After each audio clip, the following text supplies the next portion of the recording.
J'arrive. Ah, vous êtes là, bonjour. Bienvenue aujourd'hui pour une nouvelle vidéo unboxing.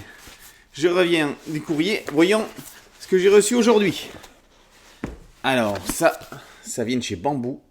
Un album confidentiel. Qu'est-ce que ça peut bien être? J'ouvre. Devant vous, je découvre en même temps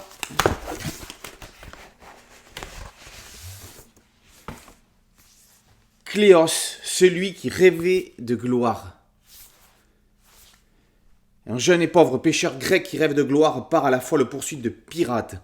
En 499 avant Jésus-Christ, les Grecs vivent en petites communautés citées souvent rivales, mais partageant un même mode de vie, des dieux et surtout une langue qui les différencie des barbares.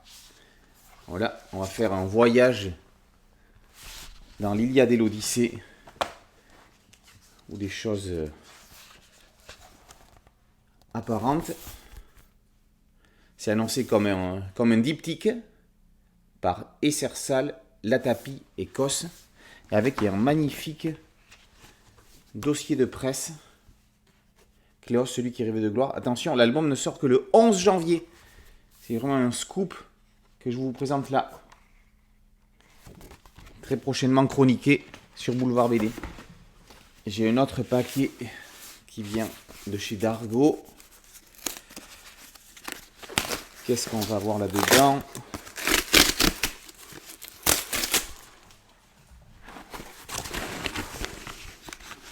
Ah, là, on va jouer dans le très classique avec 13, Cuba, où tout a commencé. C'est déjà le 28e album. Alors maintenant, je vous rappelle que Sant et Gigounov ont choisi de travailler par diptyque. Donc bien évidemment, si on a tout lu avant, c'est beaucoup plus intéressant.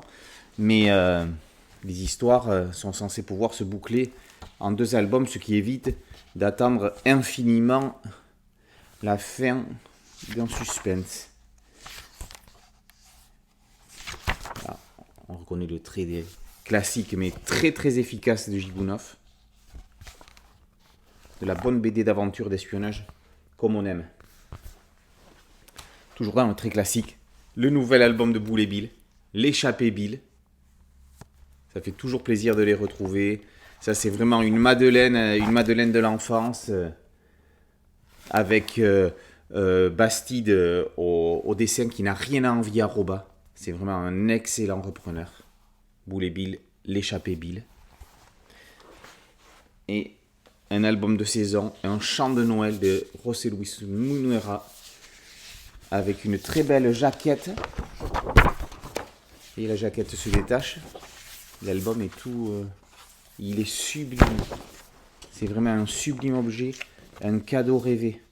Celui-là, il va être chroniqué en priorité sur le Boulevard BD.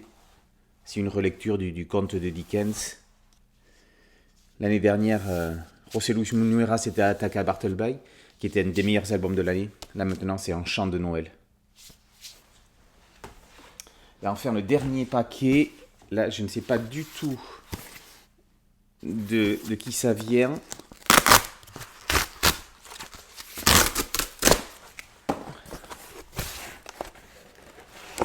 Ah! Sublime. Encyclopédie des figurines de collection Franquin et compagnie. C'est envoyé par mon ami Christian Mallet, qui publie une encyclopédie qui fait un travail mais monumental pour recenser les figurines avec toutes les cotes qui correspondent. On en a déjà parlé, il y a déjà eu des vidéos sur les figurines en résine, les figurines en métal, sur RG, et là, ce nouvel opus est consacré à Franquin. Non seulement c'est utile, mais c'est magnifique. C'est un livre qui se picore, c'est un livre à laisser sur une table basse et à regarder tous les jours, à ouvrir au hasard. Il y a même les signatures de Franquin en pixie. C'est à la fois un Argus et un livre d'art. Encyclopédie des figurines de collection Franquin Compagnie, chez Kotaka Édition, dans la collection 4 3D. Alors, voici donc, on reprend. cette encyclopédie. Yop, j'arrive. Le chant de Noël de Minuera, paru chez Dargaud. Toujours chez Dargaud. Boule et Bill, l'échappée Bill. 13, Cuba, où tout a commencé. Et enfin, Cléos, celui qui rêvait de gloire, chez Grand Angle, aux éditions Bambou. Voilà, pour de futures chroniques de Boulevard BD. Allez, je vous retrouve très vite pour une chronique classique. À très bientôt, ciao.